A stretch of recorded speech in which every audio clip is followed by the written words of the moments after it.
virtuel Waste Exhibition, nous allons proposer une conférence sur l'évaluation des émissions de méthane issues des CET et leur valorisation en potentiel énergétique. Nous étudierons le cas de la mégapole d'Oran en Algérie.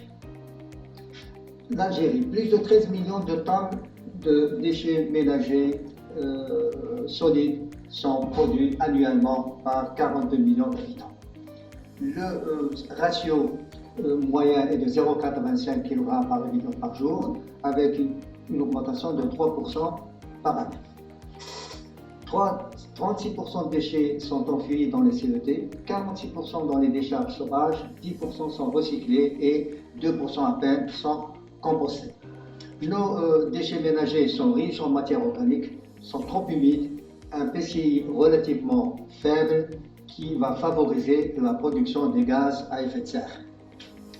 La transformation de la matière organique au milieu anaérobie va nous produire le biogaz, CH4 plus CO2, et qu'on pourra transformer énergétiquement en bioénergie, et cette valorisation pourra nous donner de l'énergie, chaleur, électricité.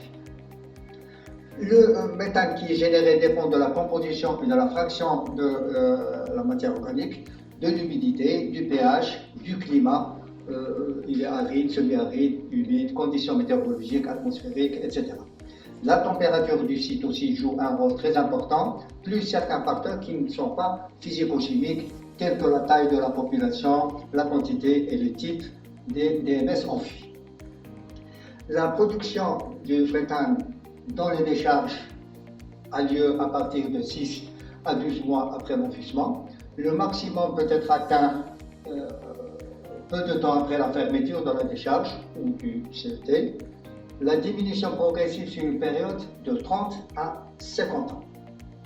La connaissance de la quantité de méthane et de la quantité de DMS dans les CET décharges permet la valorisation en énergie et en électricité, la réduction des gaz à effet de serre, limitation de l'effet de serre et de disposer d'une source d'énergie renouvelable. En mai 2003, l'adoption par les Nations Unies du protocole sur les registres de rejet et de transfert de polluants nous oblige les pays à tout simplement déterminer leur émission de méthane individuellement pour une décharge qui reçoit plus de 10 tonnes par jour ou plus de 25 000 tonnes par an. L'engagement de l'Algérie vis-à-vis de la Convention cadre sur les changements climatiques doit être respecté et pris en charge. Dans ce cas-là, limiter et réduire les émissions des gaz à effet de serre produits par les DMS. Il est programmé en Algérie la réalisation de 126 CET de classe 2, 54 de classe 3, 146 décharges contrôlées, 32 déchetteries, 29 centres de tri et la réhabilitation des décharges sauvages. Source AND, Agence nationale des déchets. Ainsi, prise en charge réelle de la gestion des DMS en mettant en œuvre la stratégie de la politique existante, en appliquant tout simplement les réglementations afin de réduire les émissions des gaz à effet de serre dans les décharges et les CET. Une revue de la littérature, chez nous en Algérie, très peu de données de recherche sur cette thématique dans notre pays. On pourra par conséquent apporter une contribution non négligeable par la conception des pratiques et installations visant à réduire les émissions de gaz à effet de serre dans l'atmosphère en les valorisant en énergie, chaleur, énergie. L'objectif de ce travail. L'objectif consiste à calculer les émissions des gaz à effet de serre générées par les 3 centres d'enfouissement technique et une décharge à ciel ouvert dans la wilaya d'Oran et leur conversion en électricité. Cette étude a été réalisée en utilisant différents modèles, la méthode par défaut du GIEC, DM, l'IPCC 2006, niveau 2, le modèle de l'Angen, V3.02 et la méthode triangulaire modifiée. Présentation de la zone d'étude, ville d'Oran, mégapole de l'Ouest algérien, population 1 826 125, habitants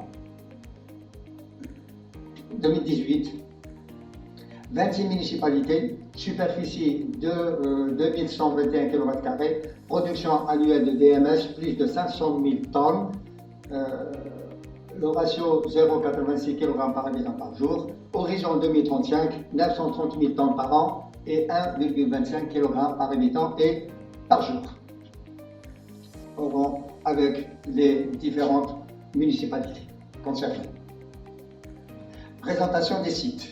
Nous avons le CET Hassibounif, le CET d'Arze, CET de Lansor et la décharge sauvage de Kalma qui a été fermée ouverte en 1986.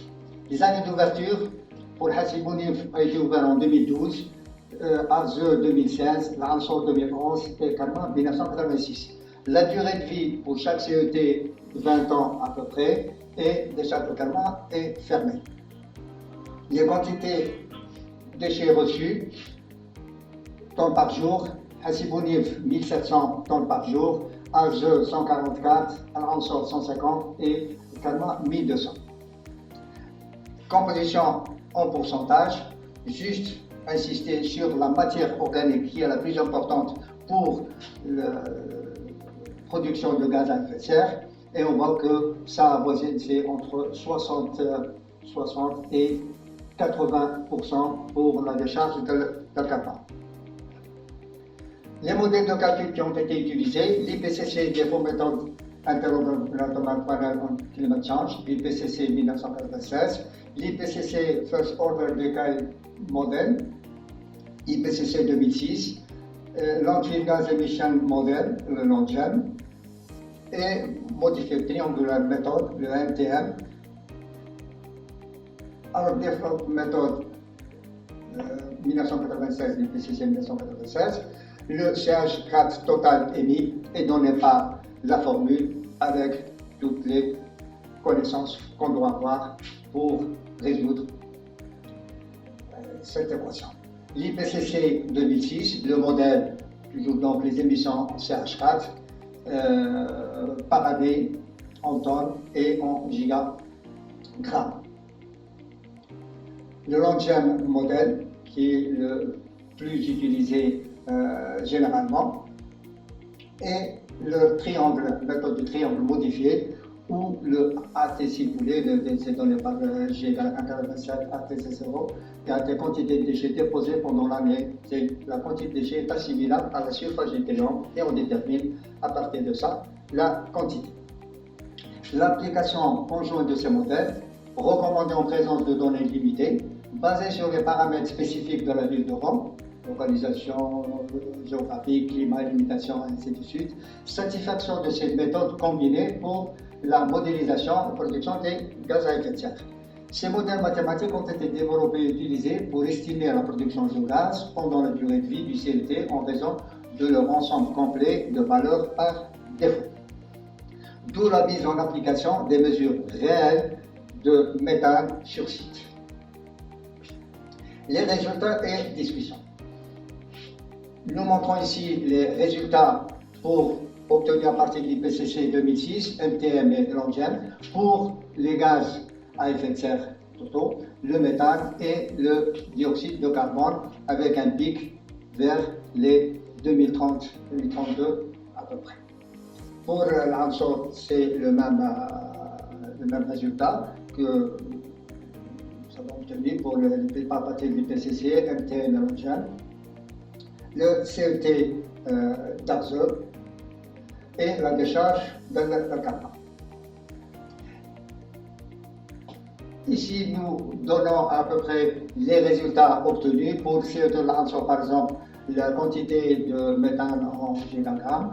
À partir du PCC, MTM et LONGEM, on voit que c'est 536, 459, 352. La quantité en mètres cubes. Le pic obtenu par année, 2032, 2033, 2032, et la période de production, 2011 jusqu'à 2056, 2011-2061 pour MTM et LONGEM, 2011-2151. Pour le centre, pour le CET de Hassibounif, les quantités sont beaucoup plus importantes. On a quantité de méthane 42,44, 41,10 et 34,74 pour les différents modèles.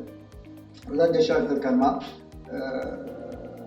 des quantités relativement moindres par rapport à celle de Hassibounif, qui avoisine les 28-29 gigagrammes.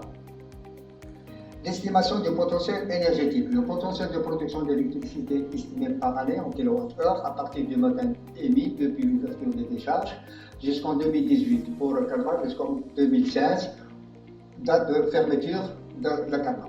Le calcul a été déterminé pour les modèles IPCC Ford et Longem. Les résultats regroupent les valeurs obtenues par pic et année de production. Alors, Hassibounif, on a 258,24 gigawatts depuis l'ouverture jusqu'en 2018. À partir de Longem, c'est 124,61 et MTM 56,34. Pour l'onshore, on a 41,12 à partir du PCC, Longem 17,12 et MTM 9,7. Et à Karma, on a le plus, si vous voulez, de potentiel énergétique. On est à 1910 gigawatts à partir du PCC, 1778 Longem et 1045 pour MTM.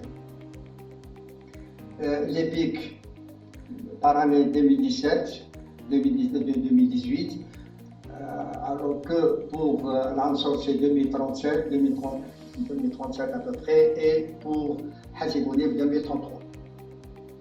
En conclusion, la validité et le succès dépendent de l'estimation précise des gaz à effet de serre produits et au modèle appliqué. Évaluation représentative et validée.